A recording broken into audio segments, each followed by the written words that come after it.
حدیث کی روح سے وضو کرنے کی۔ تو اس حوالے سے نبی پاک صلی اللہ علیہ وسلم کا ایک ہی فرمان آپ احباب کے گوش گزار کرنا چاہتا ہوں۔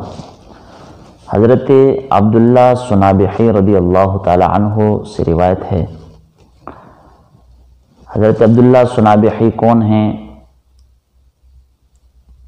نبی پاک صلی اللہ علیہ وسلم کے صحابہ سے انہوں نے ملاقات کی، خود صحابی نہیں بلکہ تابعی ہیں۔ عبداللہ سنابحی رضی اللہ تعالی عنہ آپ تابعی ہیں اور نام ان کا حضرت عبد الرحمن ابن عسیلہ ہے، کنیت آپ کی ابو عبداللہ ہے، جس کے ساتھ آپ کو عبداللہ سنابحی کہا جاتا ہے۔ قبیلہ مراد کا ایک ٹولہ سنابح کے نام سے مشہور تھا، اسی قبیلے سے ان کا تعلق ہے، سنابحی اس نسبت سے کہا جاتا ہے۔ حضرت عبداللہ سنابحی رضی اللہ تعالی عنہ بیان کرتے ہیں کہ قال رسول اللہ صلی اللہ علیہ وسلم، نبی پاک صلی اللہ علیہ وسلم نے ارشاد فرمایا، اذا توضأ العبد المؤمن، جب بندہ مومن وضو کرتا ہے۔ اس سے قبل وجہ عرض کرتا چلوں کہ آپ صحابی کیوں نہیں بنے؟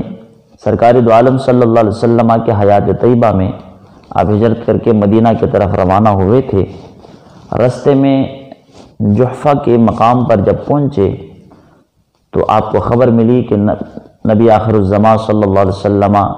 اس دار فانی سے رحلت فرما چکے ہیں۔ اس کے بعد آپ مدینہ طیبہ جب گئے تو سرکار دو عالم صلی اللہ علیہ وسلم انتقال کر گئے تھے اور رحلت فرما چکے، تو آپ نے حضرت سیدنا ابو بکر صدیق رضی اللہ تعالی عنہ اور دیگر کئی ایک صحابہ کے ساتھ آپ نے ملاقات کی۔ صحابہ سے جو ملاقات کرتا ہے ایمان کی حالت میں اور پھر خاتمہ بالایمان ہو تو وہ تابعی کہلاتا ہے۔ حضرت عبداللہ سنابحی رضی اللہ تعالی عنہ صحابہ سے ملاقات کر کے تابعی کا درجہ پاتے ہیں، صحابیت کا درجہ نہ پا سکے۔ لیکن جو روایت کی آپ نے، حضرت عبداللہ سنابحی فرماتے ہیں کہ رسول اللہ صلی اللہ علیہ وسلم نے ارشاد فرمایا، اذا توضأ العبد المؤمن، کہ جب مومن بندہ وضو کرتا ہے، مومن بندہ وضو کرتا ہے، دو باتیں مذکور ہیں، نمبر ایک وضو کرنا اور نمبر دو بندہ مومن کا ذکر ہے۔ وضو سے مراد عام ہے، چاہے بندہ قرآن پاک پڑھنے کے لیے وضو کرے، چاہے نماز پڑھنے کے لیے وضو کرے، طواف کعبہ کے لیے وضو کرے، کسی بھی مخصوص عبادت کے لیے وضو کرے یا مخصوص عبادت کے لیے وضو نہ ہو بلکہ ثواب اجر و ثواب کی نیت سے صرف وضو کر لے۔ وضو سے مراد عام ہے کہ جب بھی بندہ مومن وضو کرے گا تو یہ مذکورہ آگے جو حدیث کی روح سے ذکر ہوتی ہیں، یہ تمام برکات بندہ مومن کو اللہ تعالیٰ وضو کی برکت سے عطا فرما دیتا ہے۔ اور دوسری بات جو ہے بندہ مومن کی قید اللہ کے حبیب صلی اللہ علیہ وسلم نے لگائی، اس کی وجہ یہ ہے،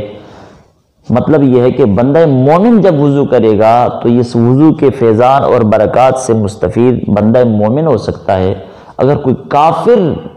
مسلمانوں کے طریقے پر وضو کرتا ہے تو کافر کا کیا ہوا وضو اس کو کوئی جو ہے وہ یہ اہمیت اس کے لیے اس کا وضو اہمیت نہیں رکھے گا۔ یہ بندہ مومن کی بات ہے، جب مومن وضو کرے گا چونکہ عبادت کے لیے کر رہا ہے یا بغیر عبادت کے لیے اجر و ثواب کے ارادے سے فقط وضو کر رہا ہے یا کسی مخصوص عبادت کے لیے کر رہا ہے، تو یہ بہرحال مختصر یہ ہے کہ بندہ مومن کو یہ اس کا وضو فائدہ دے گا، کافر کو غیر مسلم کو اس کا وضو قطعاً یہ مذکور فائدہ نہیں دے گا۔ تو فرمایا کہ جب بندہ مومن وضو کرے فَمَضْمَضَ خَرَجَتِ الْخَطَايَا مِنْ فَمِهِ، نبی علیہ السلام نے ارشاد فرمایا کہ جب وضو کرتا ہے تو کلی کرے گا، 3 مرتبہ منہ میں پانی ڈالے گا، اور اگر مسواک ہے تو مسواک کے ذریعے، نہیں تو اپنی انگلی کو، شہادت کی انگلی کو، دائیں ہاتھ کی شہادت والی انگلی کو مسواک بنا کر اپنے منہ میں مسواک کرے، اسے کلی کہتے ہیں۔ 3 مرتبہ پانی منہ میں ڈال کر اونڈیل دینا، تھوک دینا، یہ کلی ہے۔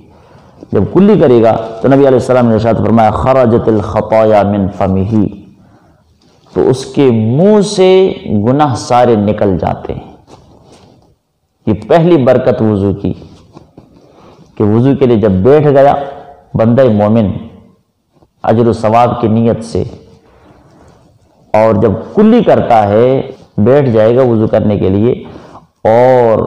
کلی جب کرے تو سرکار دو عالم صلی اللہ علیہ وسلم فرماتے ہیں اس کے منہ سے گناہ نکل جاتے ہیں، خطائیں اس کے منہ سے نکل جاتی ہیں۔ نبی پاک صلی اللہ علیہ وسلم کے فرمان کی روشنی میں منہ سے گناہ، جتنے بھی زبان کے ذریعے انسان صغیرہ گناہ کرتا ہے، وہ سارے کے سارے اس کلی کے برکت سے اللہ تعالیٰ ان گناہوں کو معاف فرما دیتا ہے۔ ہاں، یہ ایک بات کو میں یہاں بتانا ضروری سمجھتا ہوں کہ جو بڑی اہم ہے، یاد رکھیں اعمال صالحہ کے ساتھ جہاں کہیں بھی یہ ذکر آیا ہے کہ غفر لہ ما تقدم من ذنبہ فقد غفر لہ، اس طرح کے الفاظ اعمال صالحہ پر جو ہوئے کہ اس کے سارے گناہ معاف کر دیے جاتے ہیں، اس کے ماضی کے تمام گناہ انسان کے معاف کر دیے جاتے ہیں، تو ان گناہوں سے مراد صغیرہ گناہ ہیں۔ کبیرہ گناہ وہ معاف ہوں گے تو توبہ کے ساتھ۔ اب یہ الگ موضوع ہے کہ توبہ کے ارکان کتنے ہیں، توبہ کس طرح کرنی چاہیے، اور اس کے رکن کیا کیا ہیں، اس کے لیے کون کون سی چیزیں ضروری ہیں، اور توبہ کس طرح قبول ہوتی ہے، یہ الگ ایک موضوع ہے، اس بات کی طرف ہم نہیں جاتے۔ یہاں صرف اتنا گزارش کرتے ہیں کہ فرمایا کہ جب وہ کلی کرتا ہے تو اس کے منہ سے گناہ نکل جاتے ہیں۔ وَإِذَا اسْتَنشَرَ خَرَجَتِ الْخَطَايَا، کلی کی تو اس کے منہ سے تمام صغیرہ گناہ نکل گئے جو اس نے زبان سے کیے ہوتے ہیں۔ اور جب وَإِذَا اسْتَنشَرَ خَرَجَتِ الْخَطَايَا من أَنْفِهِ، نبی علیہ السلام نے ارشاد فرمایا کہ جب وہ ناک میں پانی ڈالتا ہے، استنشاق کرتا ہے، کلی کرنے کے بعد ناک میں 3 مرتبہ پانی چڑھاتا ہے اور ناک کو جھاڑتا ہے، تو ناک میں پانی ڈال کر ناک کی صفائی سے اور ناک کو جھاڑنے سے نبی پاک صلی اللہ علیہ وسلم فرماتے ہیں بندہ مومن کے ناک سے کیے ہوئے تمام صغیرہ گناہ نکل جاتے ہیں، ختم ہو جاتے ہیں۔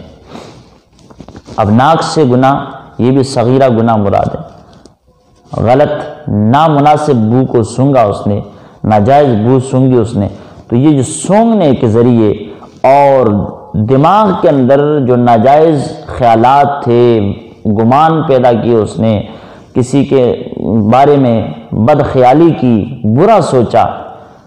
اب ناک میں جب استنشاق کرے گا، ناک میں پانی ڈال کر ناک کو جھاڑے گا، نبی پاک صلی اللہ علیہ وسلم ارشاد فرماتے ہیں کہ اس کے ذریعے، اس کی برکت سے اللہ رب العزت ناک کے ذریعے تمام صغیرہ گناہوں کو نکال دیتا ہے۔ دماغ سے کسی کے بارے میں غلط سوچا تھا، غلط گمان کیا تھا،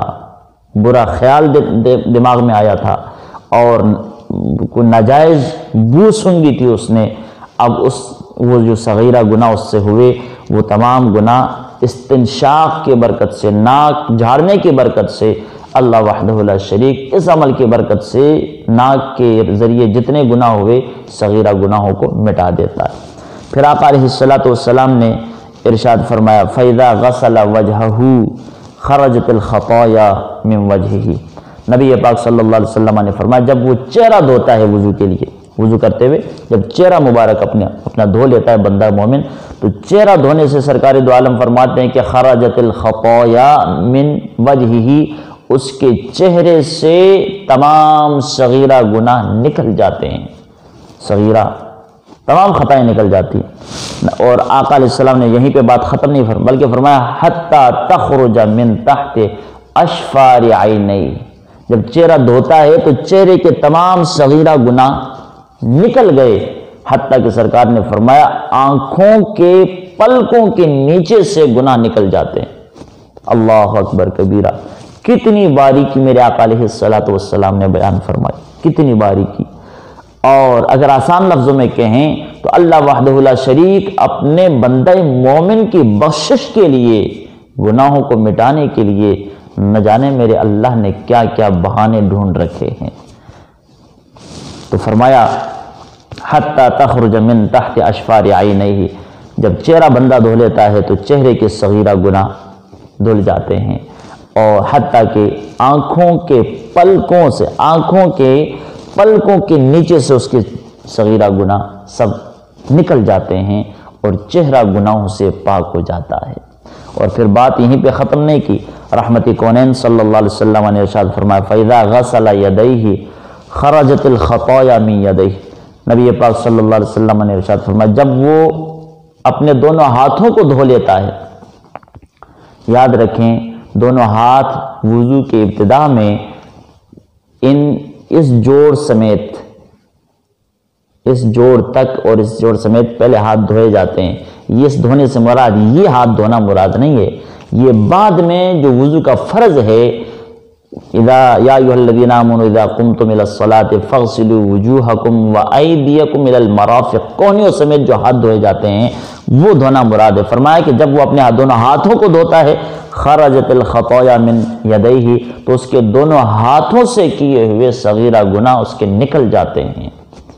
اللہ رب العزت اس عمل کی برکت سے وضو کے فیضان میں، وضو کی برکات میں اللہ نے یہ اعزاز بندہ مومن کے لیے رکھا کہ جب ہاتھوں کو دھوتا ہے تو ہاتھوں کے صغیرہ گناہ معاف ہو جاتے ہیں۔ حتیٰ کہ آقا علیہ السلام نے ارشاد فرمایا حتیٰ تخرج من تحت اظفار یدیہ، یہاں تک کہ بندہ مومن جب ہاتھوں کو دھو لیتا ہے تو اس کے ہاتھوں سے گناہ نکل جاتے ہیں، یہاں تک کہ فرمایا اس کے دونوں ہاتھوں کے ناخنوں کے نیچے سے جو ہے یہ گناہ نکل جاتے ہیں۔ اللہ اکبر، کتنی باریکی میرے آقا علیہ الصلوۃ والسلام نے بیان فرما دی، کس قدر آقا علیہ الصلوۃ والسلام شفیق ہیں اپنے امت پر، اور حضور علیہ الصلوۃ والسلام کے طفیل اللہ اپنے بندے پہ کتنا شفیق ہے۔ تو فرمایا کہ اس کے ہاتھوں کے ناخنوں کے نیچے سے گناہ نکل جاتے ہیں۔ فَإِذَا مَسَحَ بِرَأْسِهِ خَرَجَتِ الْخَطَايَا مِنْ رَأْسِهِ، نبی پاک صلی اللہ علیہ وسلم نے پھر فرمایا جب وہ سر کا مسح کرتا ہے بندہ مومن وضو کے دوران، سر کا مسح کرتا ہے، فرمایا خرجت الخطايا مِنْ رَأْسِهِ، تو اس کے سر کے تمام صغائر جو کیے ہوئے ہوتے ہیں سر سے اس کے گناہ نکل جاتے ہیں، اس کی خطائیں سر سے نکل جاتی ہیں۔ بلکہ فرمایا حتیٰ تخرج من اذنیہ، سر کا مسح کرتا ہے سر کے صغیرہ گناہ نکل جاتے ہیں، یہاں تک کہ فرمایا کہ اس کے دونوں کانوں سے گناہ نکل جاتے ہیں۔ اب چہرہ جب دھو رہا تھا تو آنکھوں کے گناہ، اور جب سر کا مسح کیا تو کانوں سے گناہ نکل گئے۔ اس کا مطلب کیا ہے؟ یہ آقا علیہ الصلوۃ والسلام کا لطیف انداز ہے، ایک انداز بیان سرکار دو عالم صلی اللہ علیہ وسلم کا، اور اشارتاً یہ بات ہمیں سمجھ آتی ہے کہ سرکار دو عالم صلی اللہ علیہ وسلم نے وضو کی اہمیت بیان کرتے ہوئے اس بات کو بھی واضح کر دیا کہ آنکھوں کا تعلق چہرے کے ساتھ ہے اور کانوں کا تعلق چہرے کے ساتھ نہیں بلکہ سر کے ساتھ ہے۔ اس بات کی طرف ہمیں یہ اشارہ ملتا ہے کہ چہرہ دھونے سے آنکھوں سے گناہ نکل جاتے ہیں اور سر کا مسح کرنے سے کانوں سے گناہ نکل جاتے ہیں۔ اس کا مطلب یہ ہے کہ چہرے میں آنکھیں داخل ہیں اور سر کے اندر جو ہے کان شامل ہیں، داخل ہیں، اس لیے سرکار دو عالم صلی اللہ علیہ وسلم نے یہ لطیف انداز میں بیان فرمایا ہے۔ تو کان، سر کے مسح کرنے سے کانوں سے گناہ نکل جاتے ہیں، کیا مطلب؟ آنکھوں سے چہرہ دھونے سے گناہ نکل جاتے ہیں، آنکھ کے ذریعے ناجائز نگاہیں اٹھائی ہوں، ناجائز دیکھا ہو کسی کو، تک لیا ہو کسی کو، ناجائز طریقے سے غلط نظر اٹھی ہو کسی کی طرف، تو اگر وہ صغیرہ کے حد تک ہے تو وہ گناہ اس کا چہرہ دھونے سے معاف ہو جاتا ہے۔ اسی طرح آنکھ سے دیکھا تو نہیں، کسی ناجائز کو دیکھا نہیں، لیکن کسی کی رہنمائی کی ہے، آنکھوں سے اشارہ کر کے غلط راستے کی طرف کسی کی رہنمائی کی ہے، تو وہ اگر صغیرہ کے حد تک وہ گناہ ہے تو وہ گناہ بھی چہرہ دھونے سے دھل جاتا ہے، ختم ہو جاتا ہے، مٹ جاتا ہے۔ اور آقا علیہ السلام نے ارشاد فرمایا جب سر کا مسح کرے تو کانوں سے گناہ نکلتے ہیں، اس کا مطلب یہ ہے کہ کانوں سے کسی کی چغلی سنی، کسی کی غیبت سنی، یا کسی کی بری باتیں سنی، گالم گلوچ یا کسی کی بدخوئی جو ہے اس کی سنی، کانوں سے جتنے صغیرہ گناہ اس نے کیے ہیں، کسی کے بارے میں برا سنا ہو تو وہ چہرہ سر کا مسح کرنے سے سرکار دو عالم صلی اللہ علیہ وسلم فرماتے ہیں کہ اس کے کانوں سے صغیرہ گناہ نکل جاتے ہیں۔ آگے آقا علیہ السلام نے ارشاد فرمایا فَإِذَا غَسَلَ رِجْلَيْهِ خَرَجَتِ الْخَطَايَا مِنْ رِجْلَيْهِ، فرمایا جب وہ اپنے دونوں پاؤں کو دھو لیتا ہے تو پاؤں سے اس کی خطائیں نکل جاتی ہیں، حَتَّى تَخْرُجَ مِنْ تَحْتِ أَظْفَارِ رِجْلَيْهِ، یہاں تک کہ سرکار دو عالم صلی اللہ علیہ وسلم فرماتے ہیں کہ اس کے دونوں پاؤں کے ناخنوں کے نیچے سے گناہ نکل جاتے ہیں۔ اب دیکھیں یہاں تک تو بات ہوئی کہ اعضائے وضو دھونے سے یہ چیز دھو لو تو یہ گناہ معاف، یہ دھو لو تو یہ معاف، یہ دھو لو تو وہ فلاں گناہ معاف، فلاں گناہ معاف، یہ سرکار دو عالم صلی اللہ علیہ وسلم نے انفرادی طور پر ذکر فرمایا۔ اب آگے جو جملہ سرکار دو عالم صلی اللہ علیہ وسلم ارشاد فرماتے ہیں وہ بڑا لطیف ہے اور ایمان کو طاقت بخشنے والا ہے، ایمان کو چاشنی بخشنے والا ہے، ایمان کو لذت بخشنے والا ہے، اور ایمان کے اندر جو ہے اضافہ فرمانے والا جملہ ہے میرے آقا علیہ السلام کا۔ فرمایا جب بندہ وضو کرنے کے لیے بیٹھ جاتا ہے، کلی کرتا ہے تو اس کے منہ سے گناہ جڑ جاتے ہیں، جب استنشاق کرتا ہے، ناک میں پانی چڑھاتا ہے، ناک صاف کرتا ہے، ناک جھاڑتا ہے تو سرکار دو عالم فرماتے ہیں اس کے ذریعے اس کے ناک کے گناہ مٹ جاتے ہیں، جب چہرہ دھوتا ہے تو چہرے سے گناہ مٹ جاتے ہیں، آنکھوں کے گناہ ختم ہو جاتے ہیں، سر کا مسح کرتا ہے کانوں کے رستے سے کانوں کے گناہ ختم ہو جاتے ہیں، ہاتھ دھوتا ہے تو ہاتھوں کے گناہ جو ہے وہ نکل جاتے ہیں، پاؤں دھوتا ہے تو پاؤں کے گناہ نکل جاتے ہیں۔ جب وضو کے لیے بیٹھ گیا تو وضو کی ابتدا سے لے کر وضو کے انتہا تک جسمانی اعضاء سے جو انسان نے صغائر کیے ہوتے ہیں وہ سارے گناہ تو یہاں پہ دھل گئے، ختم ہوئے۔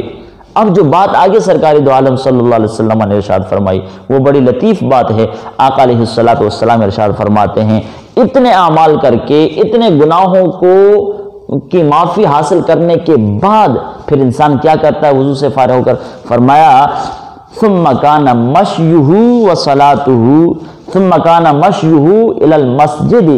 وصلاته نافلة له، نبی پاک صلی اللہ علیہ وسلم نے ارشاد فرمایا پھر اس کا چلنا مسجد کی طرف اور مسجد میں جا کر اس کی نماز پڑھ لینا، فرمایا نافلة له، یہ اس کے لیے زیادتی بن جاتی ہے، یہ اس کے لیے زیادتی بن جاتی ہے۔ میں آپ کو مثال جو ہے واضح کر کے بات سمجھانا چاہتا ہوں کہ وضو کرنے کے لیے بیٹھ گیا، ہاتھ دھوئے ہاتھوں کے گناہ گئے، چہرہ دھویا چہرے کے گناہ گئے، سر کا مسح کیا سر کے گناہ گئے، کانوں کے گناہ گئے، اور پھر جناب والا ہاتھ دھوئے تو ہاتھوں کے گناہ گئے، کلی کی تو منہ کے جو ہے سے گناہ نکل گئے، استنشاق کیا تو ناک کے گناہ نکل گئے، پاؤں دھوئے تو پاؤں کے گناہ نکل گئے۔ اب وضو کی ابتدا سے لے کر انتہا تک جسمانی اعضاء کے تمام صغیرہ گناہ تو وہ دھو بیٹھا، جسمانی لحاظ سے ہر گناہ سے اس نے نجات حاصل کر لی، وہ پاک ستھرا ہو گیا، صاف اور ستھرا ہو گیا ہے، اس کے گناہ ختم ہوئے۔ پھر آقا علیہ السلام نے فرمایا اب تو اس کے پلے گناہ رہے نہیں، اس کے نام اعمال میں اس کے جسمانی اعضاء میں گناہ صغائر رہے نہیں، وہ تو وضو کی برکت سے سب دھل چکے ہیں۔ ثم كان مشيه الى المسجد وصلاته نافلة له کا مطلب یہ ہے آقا علیہ السلام فرماتے ہیں گناہ تو وضو میں سب اس نے دھو ڈالے، گناہ تو وضو کی برکت سے سب اس کے معاف کر دیے گئے، اب اس کا مسجد کی طرف جانا اور مسجد میں نماز ادا کرنا یہ اس کے لیے کیا ہے؟ پرافٹ ہے، یہی اس کی بچت ہے۔ گناہ تو وضو کے ذریعے سارے ختم کر دیے اللہ نے، اب رہی بات نماز کی اور مسجد کی طرف قدم بقدم چلنے کی، ہر قدم پہ 10 نیکیاں ملتی ہیں، یا ہر قدم پہ جو ہے اتنی نیکیاں ملتی ہیں، احادیث کے اندر بے شمار جو ہے نیکیوں کا تذکرہ ہے، تو قدم قدم پہ جو نیکیاں ملتی ہیں یا پر مسجد میں باجماعت نماز ادا کرنے کے جو نیکیاں ہیں، جو اجر و ثواب ہے، آقا علیہ السلام فرماتے ہیں وضو میں گناہ معاف ہوئے، اب بعد کے جو اعمال صالحہ ہیں یہی اس کی بچت ہے، اس کی بچت ہے۔ اپنی بولی میں اگر ہم آسان لفظوں میں کہہ دیں تو یہی اے ساڈے واسطے کی یہ اوور ٹائم بچت ہے، اس لیے دعا کریں اللہ وحدہ لا شریک ہم سب کو عمل کی توفیق عطا فرمائے۔ گزارش کروں گا اپنے دوستوں سے، اپنے بھائیوں سے، اپنے واسطے داروں سے، تعلق داروں سے، اپنے بھائیوں سے دعوت فکر کے طور پر آپ میرے لیے دعا کریں، میں آپ کے لیے دعا کرتا ہوں۔ اللہ وحدہ لا شریک ہم سب کو نماز پنجگانہ باجماعت ادا کرنے کی توفیق عطا فرمائے اور احسن طریقے سے وضو کرنے کی توفیق عطا فرمائے، اور کامل وضو کر کے کامل خشوع و خضوع کے ساتھ نماز پنجگانہ باجماعت ادا کرنے کی توفیق مرحمت فرمائے۔ اللہ رب العزت میں اور آپ سب کا حامی و ناصر ہو۔ وآخر دعوانا ان الحمدللہ رب